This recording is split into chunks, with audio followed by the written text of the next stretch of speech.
invité, mesdames, messieurs, nous allons recevoir sur ces plateaux Trésor Biti Jula, qui est coordonnateur de cellule de base du PPRD, un jeune Congolais entrepreneur. Il a à partager avec vous. On va parler des innovateurs, on va parler de la paix, on va parler du devenir de la jeunesse. Bonjour et bon dimanche, Trésor. Bonjour Serge Kaloubi, c'est un plaisir pour moi. Le plaisir est partagé pour l'honneur que vous nous faites de partager ces plateaux avec nous ce beau dimanche. Et je m'en vais préciser, Trésor, il est licencié en économie, option management de l'Université protestante du Congo. Il est chargé de mission à la vice-primature du ministère de Postes, Télécommunications et NTIC, qu'on appelle PETENTIC, coordonnateur, je l'ai dit, de la cellule de base PPRD, les innovateurs, et il est entrepreneur. Il est dans beaucoup de choses, mais Trésor, les innovateurs. Présentez-nous. Entre mes mains, j'ai Fayet, le choix de l'avenir. Innovateur, j'adhère au PPRD. C'est quoi? Guide de la cellule de base par les camarades Trésor. Nous sommes la cellule de base des innovateurs, comme tu viens de le dire.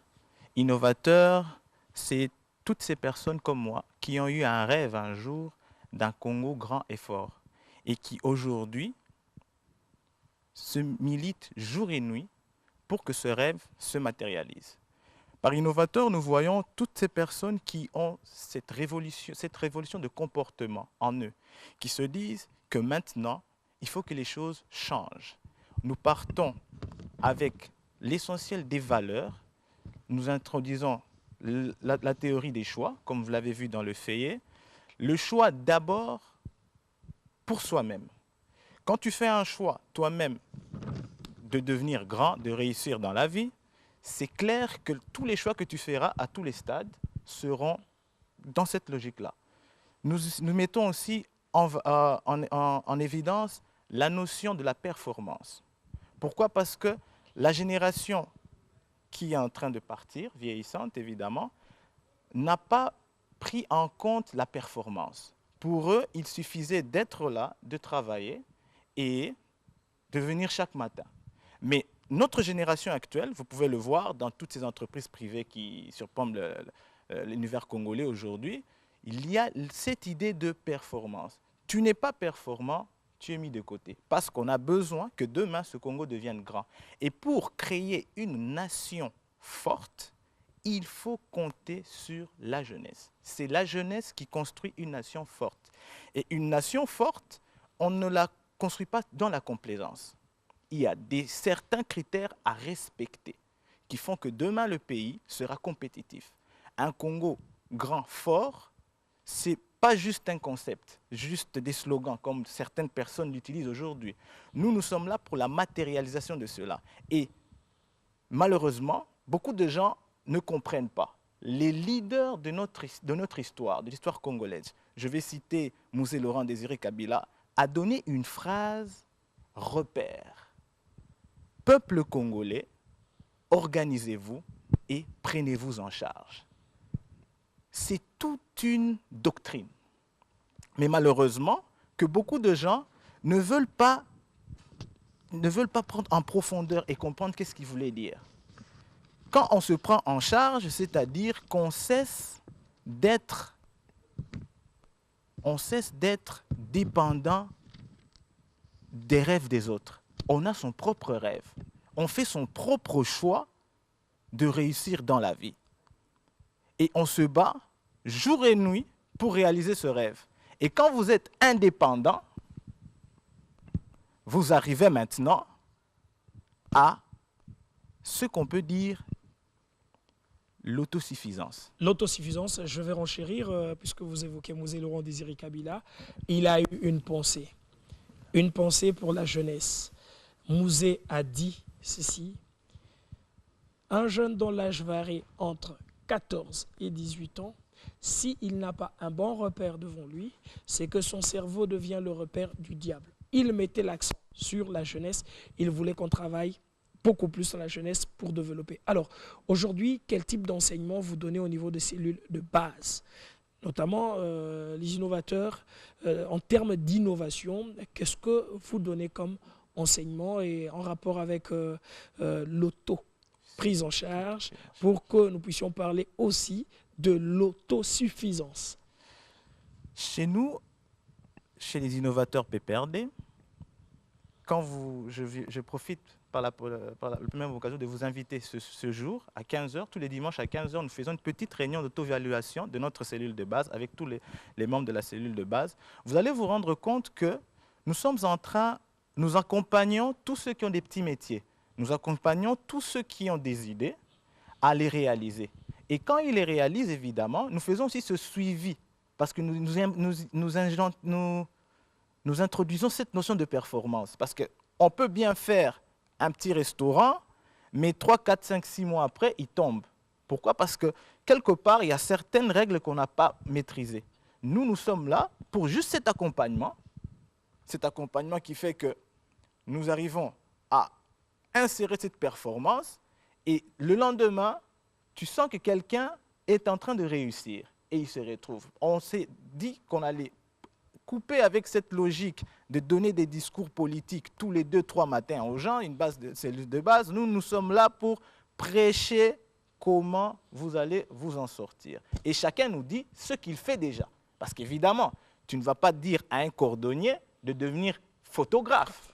Tu vois, on aide les gens dans ce qu'ils font déjà.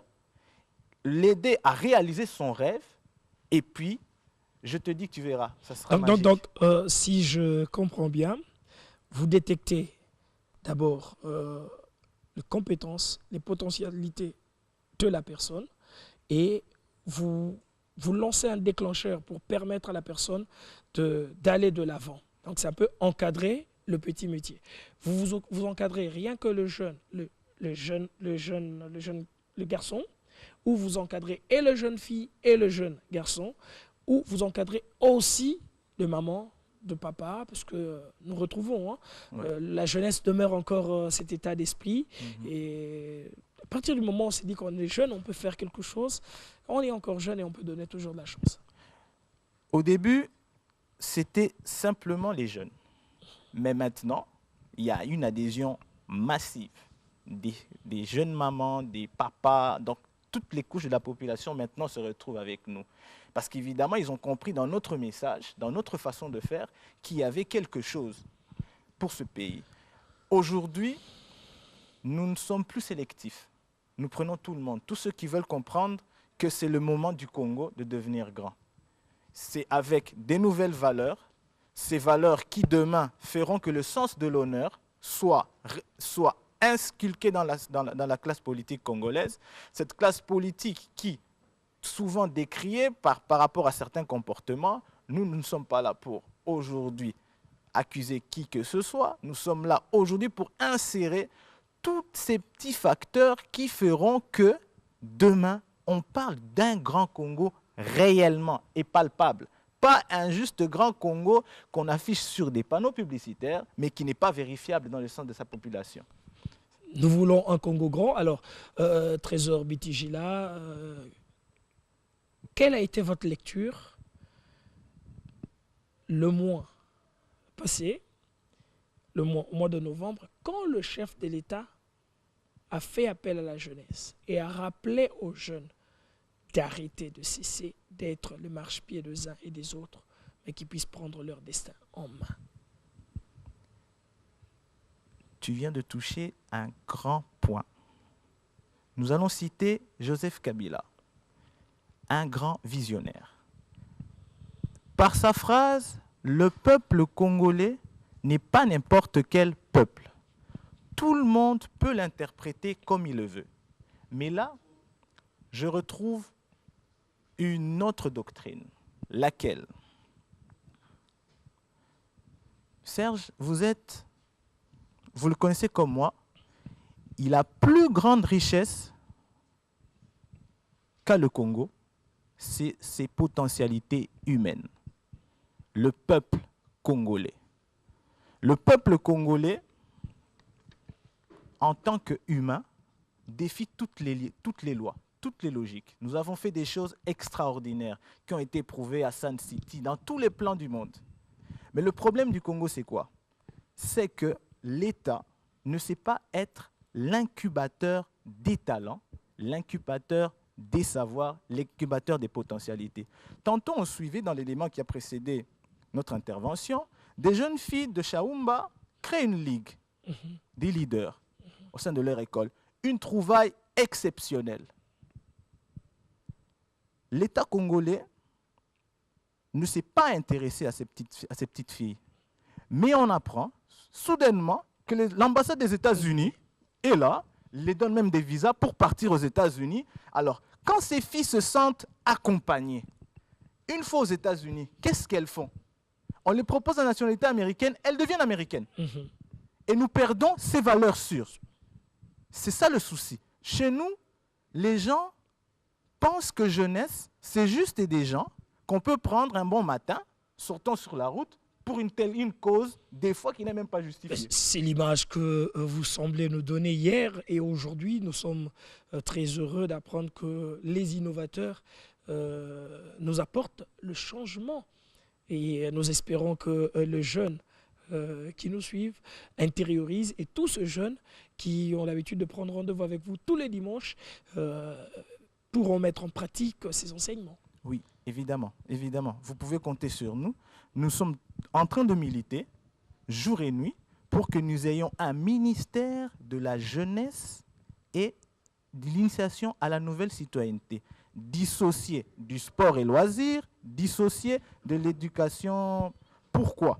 Parce qu'évidemment, si tu prends jeunesse, sport et loisirs, on pense que la matière sport et loisirs prend beaucoup de place par rapport à la jeunesse.